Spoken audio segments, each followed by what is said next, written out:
Hong Kong is a territory and was formerly a colony of the British Empire after China ceded Hong Kong Islands at the conclusion of the First Opium War in 1842. The area was originally a lightly populated farming area and fishing villages. Since then, the territory has become one of the most significant financial centres and trading ports in the world under British rule. Hong Kong remained under British control until 1997, when it was returned to China as a special administrated region. But why did Britain allow Hong Kong to become part of China? Good evening. The handover is done. The ceremonies and celebrations over. A century and a half of British rule in Hong Kong is simply history tonight. After 156 years of British rule, China takes over the vibrant and enormously successful island of Hong Kong and the new territories. Time has run out. Hong Kong territories was acquired by the United Kingdom in 3 separate treaties: the Treaty of Nanking in 1842 and the Convention of Peking in 1860, and another convention for the extension of the Hong Kong territory in 1898, which gave the UK the control of the Hong Kong Islands, Kowloon and the new territories. Although Hong Kong Island and Kowloon had been ceded to the United Kingdom, meaning the United Kingdom could keep these territories forever, this wasn't the case with the treaty in 1898 for the new territories, which were agreed upon for a 99-year lease. Britain thought this was as good as forever, as Britain combined all 3 territories together. As 1997 came closer, the future of Hong Kong came into the spotlight.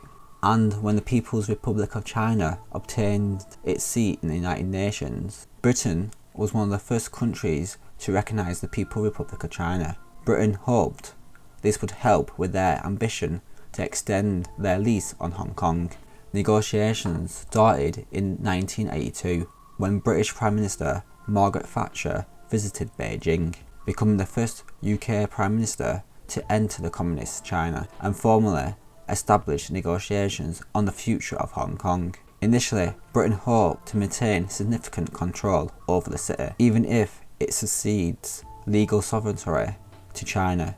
In secret discussions among Thatcher's cabinet that has since been declassified, it was suggested that land leased in the new territories could be converted indefinite ones in order to make it possible for the British administration to continue beyond 1997 if the Chinese so wished. That proposal was rejected by Beijing as unnecessary and inappropriate. Britain was disappointed with China's response. By April 1982, the future legality of Hong Kong was starting to come into place. In a meeting between Britain and China, the Chinese government would allow for the creation of a special administrated zones where different legal and economic systems could operate. This is when China put forward the principle that now governs Hong Kong of the one country, two systems, by which the city could retain its capitalism economy and limited democratic freedoms, but sovereignty would pass to Beijing.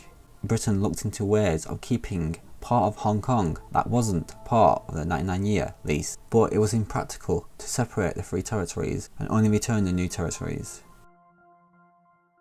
In 1984, Britain and China signed a joint declaration on the conditions under which Hong Kong will revert to Chinese rule in 1997. Hong Kong will become part of a one communism-led country, but will retain its capitalism economic system and partially democratic political system for 50 years after the handover. In July 1997, Hong Kong is handed back to the Chinese authorities after more than 150 years of British control. It was Queen Victoria who ruled when Britain seized Hong Kong. Tonight her descendant helped to give it back. Unprecedented though this moment in history may be, we have the utmost confidence in the abilities and resilience of the Hong Kong people. Britain learnt long ago that Hong Kong people know best what is good for Hong Kong.